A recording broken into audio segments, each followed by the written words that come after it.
Salim. Bismillahirrahmanirrahim. Ja'al haqq wa zaqal batil. La yatakallamuna illa man adina lahu rahman. Assalamualaikum warahmatullahi wabarakatuh. Bismillahirrahmanirrahim. Alhamdulillahilladzi allafa baina qulubina fa asbahna bi ni'matihi ikhwana walladzi anzala as-sakinata fi qulubil mu'minin liyazdadu imanan ma'a imanihim walillahi junudus samawati wal ard wa kana Allahu aliman hakima. Allahumma salli ala sayyidina wa maulana wa syafi'ina wa uswatina wa habibina wa qurrati a'yunina Muhammadin sallallahu alaihi wasallam wa ala alihi wa sahbihi ila yaumil qiyam. Rabbana atina min ladunka rahmah wa hayyi' lana min amrina rasyada. Hadratul muhtaramin, ashabal fadilah, para ulama, para habaib yang saya muliakan. Wa ala ra'sihim Habib Rizik Syihab, Habib Ali, Ustaz Khattat, dan para musyarikin semuanya yang saya muliakan. Pertama, saya sampaikan penghargaan kepada usaha FPI ini. Pertama, untuk mengokohkan akidah yang selama ini suka dikaburkan orang, yakni Al-Asy'ariyah. Selanjutnya meningkat kepada Quran, bukan hanya isinya, tapi thariqah tafsirnya yang mulai dibelokkan dengan berbagai macam teori yang sebetulnya bukan tafsir. Hermeneutika itu adalah filsafat. Jadi dia berangkat dari pikiran orang ke Quran, bukan dari Qurannya ke pikiran orang. Dan itu sekarang dipakai di mana-mana.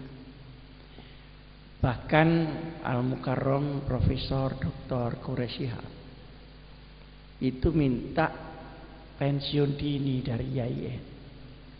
Karena itu. Karena skripsi itu tidak boleh ditulis Arabnya, karena penguji yang dari barat tidak bisa baca. Jadi harus terjemahnya saja. Berarti ada pendangkalan di situ. Nah, jadi kalau ini kita mulai bahas dengan ilmiah, itu sangat bagus. Yang kedua, saya tertarik dengan temanya sudah waktunya Islam memimpin dunia. Dari dulu sudah waktunya. Cuma bagaimana kita menciptakan waktu itu. Oleh karenanya, karena masalah akidah syariah sudah dibicarakan, maka saya akan memberikan gambaran kira-kira bagaimana tatbikus syariah itu di dalam kondisi yang sekarang sudah ada. Jadi yang dari saya ini bukan mengaji ilmiah, tapi mengaji waqi'iyah. Kenyataan yang sekarang ada di dunia itu bagaimana? Begini, tahun 1990 komunisme internasional runtuh. Setelah dia berdiri tahun 1920. Jadi umurnya cuma 70 tahun, hancur dia.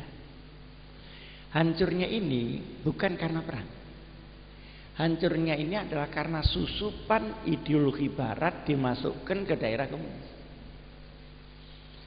Sehingga berubahlah pemikiran komunisme di timur itu.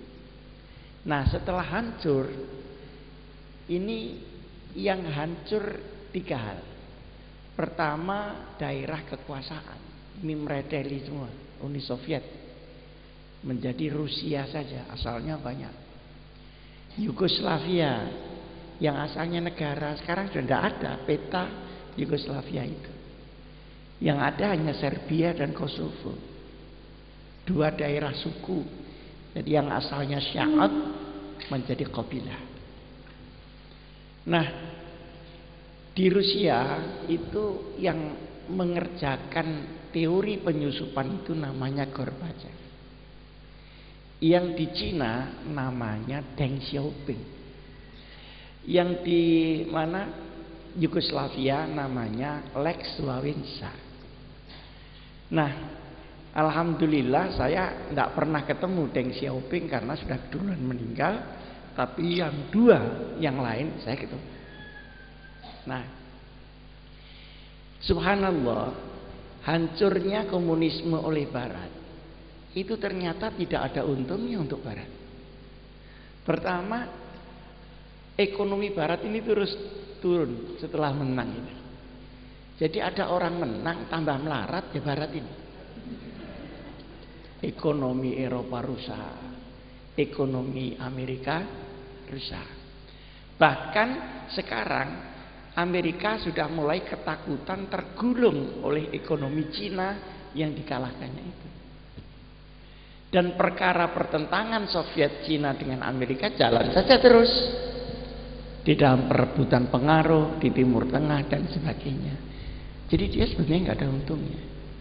Nah, subhanallah, diam-diam yang untung itu Islam. Karena dengan runtuhnya komunisme itu ada 2 pilar yang ikut runtuh. Pertama, ateisme. Yang kedua, proletarisme. Ateisme itu adalah orang komunis tidak boleh percaya dengan Tuhan. Bukan tidak hanya tidak percaya, tidak boleh percaya. Dan itu menurut undang-undang. Yang kedua, tidak boleh punya harta sendiri, semua milik negara. Jadi sudah tidak ada hirasatul mal dan sebagainya, karena mal itu dia secukupnya dia makan kepada negara. Jadi 2 hal ini sebetulnya selain bertentangan dengan syariat, juga bertentangan dengan kodrat, dengan sunnatullah.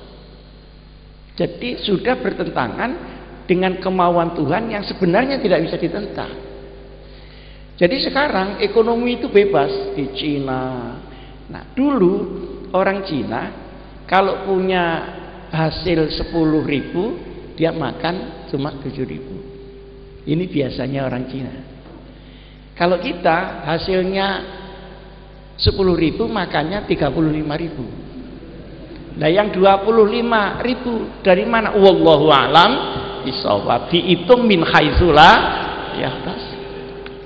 Tapi kan orang Cina, maka ketika hak mereka di negara itu dikembalikan, mereka langsung makmur. Yang 3.000 itu dikembali. Nah, mereka semangat bekerja. Sekarang di mana-mana ekonomi dikuasai Cina. Di mana-mana, sampai kepada Afrika yang paling tengah. Nah, kemudian masjid, gereja, baik gereja Katolik maupun Ortodok itu dibuka di Rusia. 125.000 gereja Ortodok dibuka.